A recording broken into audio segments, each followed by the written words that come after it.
Welcome back everyone. This is going to be the first video I'll ever make on my iMac, and this is the first video I made of any iMac actually, and this is my main computer that I use on a daily basis. Before this, it was a 15-inch 2015 MacBook Pro, and before this, it was a 2015 13-inch MacBook Pro, and this is the 2015 iMac, and I literally love this thing a lot. When I first picked it up, I picked it up last year, I think around September to October. It was around that time frame where I picked it up. And when I bought it, I was like, dude, this thing is crazy. It was the first time I ever saw anything like this. Well, I've seen iMacs before, but the first thing I ever owned anything like this. I'm like, dude, this is sick. This is awesome. And eventually started getting slower and slower. And I was like, what the heck is going on? Like, it was so fast when I bought it, and now it's so slow. And it was getting to a point where my 2015 MacBook Pro was actually the 15-inch one, was way faster than my iMac. And I started just using that one, even though I spent way more money on this. And I can definitely tell you like this, I did some modifications, not even anything crazy, which I'll talk about later in this video, which really sped up this iMac. Now this one is the 2015 model, which is something that, a lot of people look at this iMac and they're like, oh, it's too old, it's this and that. And I've seen a lot of videos where people kind of complain about it too, but honestly, like, it's not that big of a deal. My daily task on a device, I edit all these videos, I record these videos, I make music, I do Photoshops. Like, I use my computers a lot. Like, I usually tend to use them until they break. And the things I ask from a device are super intensive. Luckily for me, a lot of the apps that I use are Apple specific, so Final Cut Pro, Logic Pro, things like that. I mean, Safari, like, these things are natively built within macOS, or they're built for macOS. So Apple does a really good job at optimizing these specific softwares for this specific hardware. And even though this iMac isn't that old, it kind of makes me feel better whenever I watch a video of somebody who has these older devices and they still talk about how it still runs perfectly fine. And I feel like the same way that I look at phones, like, I talk about phones all the time and people feel a way about it,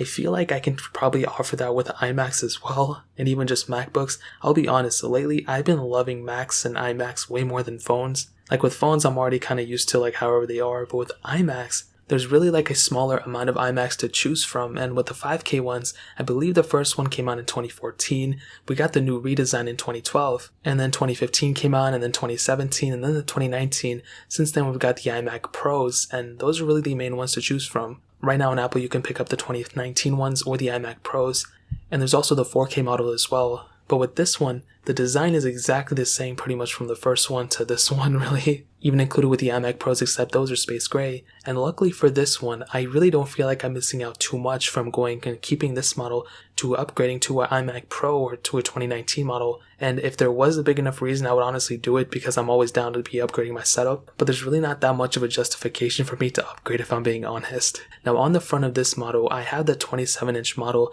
and this screen still is very beautiful. I look at this panel and I look at so many other panels in the market, and I'm like, oh my god, this panel is so good. Even with those 6K Apple displays Apple just dropped, like, I'm curious to see how that display would look like against this one. Now, since we're all inside, I can't just go to the Apple store and go check it out unless I want to buy one, and I don't feel like dropping like $5,000 on that. But even then, I've owned many panels throughout my life, even my, MacBook panels, and this panel is so good. It just looks so great. And the panel itself is something that I would be willing to keep this iMac just for the panel itself. Like, when I go upgrade to another Mac or whatever, like, I still want to keep this iMac and keep it as a display somehow, or keep it as a side thing or whatever. Like, I don't really care. The panel is just so good and I love it. There is a lot of bezel around it, but I really don't care. Like, it's not that big of a deal to me. I'm not like carrying this around with me. Like, I just look at the panel. I don't really care about the bezels really that much. It doesn't bother me. Now above this, we do have that camera, which is cool. I only use it for FaceTime calls. I don't do anything else with it, so the low quality doesn't really bother me. Now on the back, we do have quite a bit of a port selection.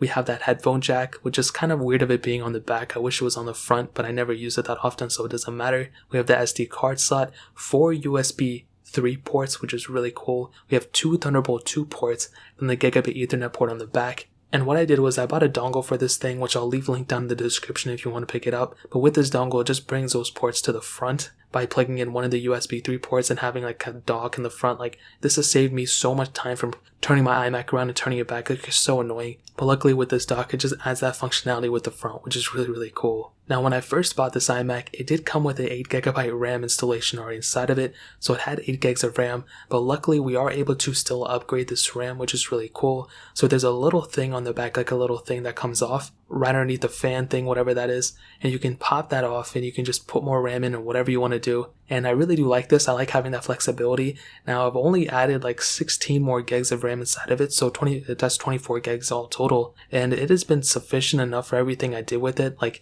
I'm down to buy more RAM if I need to, but I don't really I haven't came to a point where I have to go super crazy and like upgrade the RAM to like 128 or anything like that. If I ever get to a point, I probably will, but none of my apps have been slow. Nothing has like super gotten to me like that, except for that story I told in the beginning, and performance and everything has been top tier from day one.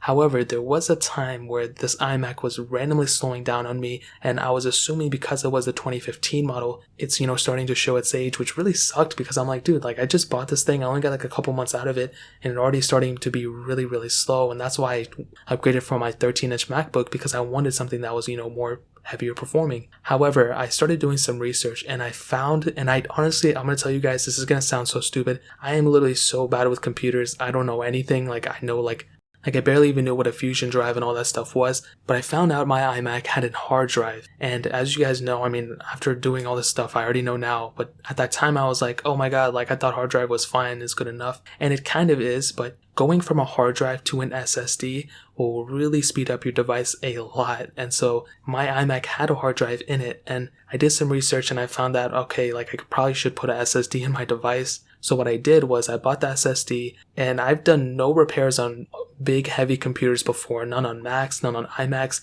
I've repaired phones before, but that was so much smaller. This one, I think I spent about $800 to buy the iMac. I think I ended up buying like a $100 or $200 SSD, which I found online. It was a Samsung one, and I followed a tutorial on how to actually replace the SSD within an iMac, and it was a pretty tough process, I'm not going to lie, but it did take me about an hour. I've never replaced anything on an iMac before, and I was really scared I was about to break the thing.